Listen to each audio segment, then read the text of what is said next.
Madame, Monsieur, bonjour, bienvenue à ce rendez-vous d'information. Le président de la République, Alassane Ouattara, est depuis hier à Brazzaville. Il participe ce jeudi à la cérémonie d'investiture du président élu de la République du Congo. Denis Sassou Nguesso a été réélu le 21 mars dernier avec plus de 88% des suffrages. Le président de la République du Congo prêtera serment devant au moins 700 invités. Et pour ce quatrième mandat, figure en tête de ses priorités la paix, la jeunesse et le développement de l'agriculture.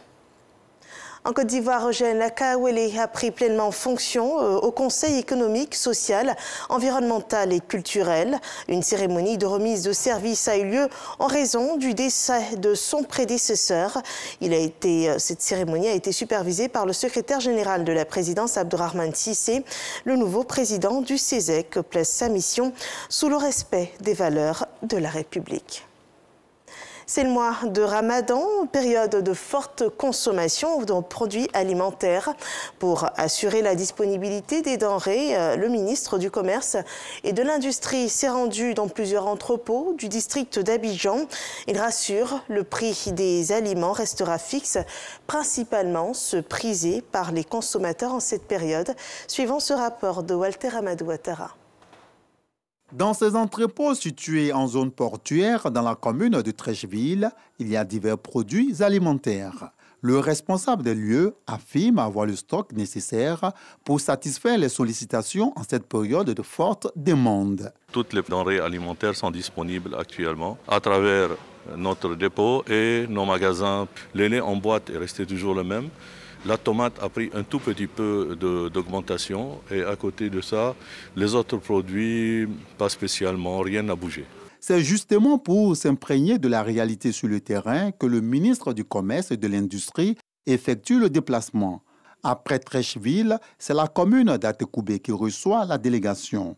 Ici, on rassure également. La disposition qui est prise pour alléger la souffrance des populations et afin que l'assiette ne coûte pas cher. Le sucre rouge, il a 29 000, le sucre blanc, il a 32 000 francs CFA. En termes de riz, ça dépend des marques. Les prix varient en fonction des différentes qualités. Le lait est un produit sollicité pendant le mois de Ramadan. Un des grands industriels qui approvisionne le marché ivoirien est confiant par rapport à son stock.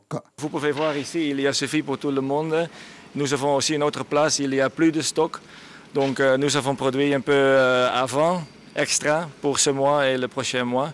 Donc nous expectons pas de problème. À la fin de cette visite, le ministre du Commerce et de l'Industrie affiche sa satisfaction. Les prix qui sont pratiqués durant cette période n'ont pas connu d'évolution par rapport aux prix pratiqués avant la période de Ramadan. À ce niveau, nous avons tous constaté que les stocks, notamment portant sur les produits de riz, de sucre, d'huile et de lait, sont disponibles au niveau de tous les entrepôts que nous avons visités. Et tous les opérateurs nous ont donné l'assurance qu'ils prenaient toutes les dispositions afin que tous nos marchés soient approvisionnés.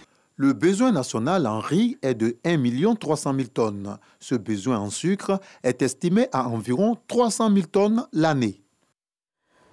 L'information hors de chez nous au Tchad, une semaine après le début des offensives des rebelles du Front pour l'alternance et la concorde dans le nord du pays. Ces derniers assurent de contrôler un périmètre qui comprend la localité de Gouri, point névralgique. L'aviation tchadienne, elle continue de bombarder les positions rebelles. Les renforts seraient déjà arrivés pour mener une contre-offensive selon des sources militaires. Et en attendant, tout le monde a les yeux rivés sur la France qui est déjà intervenue à plusieurs reprises contre les rebelles au Tchad. Aucune intervention directe française ne serait envisagée pour le moment.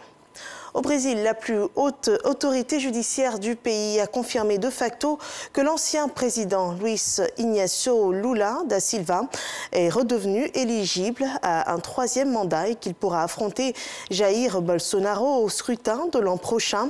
La Cour suprême a décidé hier de l'annulation des condamnations pour corruption par une large majorité de 8 contre 3. Les juges réunis ont ainsi confirmé la décision du juge Edson Fachin Ce dernier avait estimé début mars 2021 que le tribunal du sud du pays de Curitiba avait condamné Lula dans 2 procès et ce tribunal n'était pas compétent.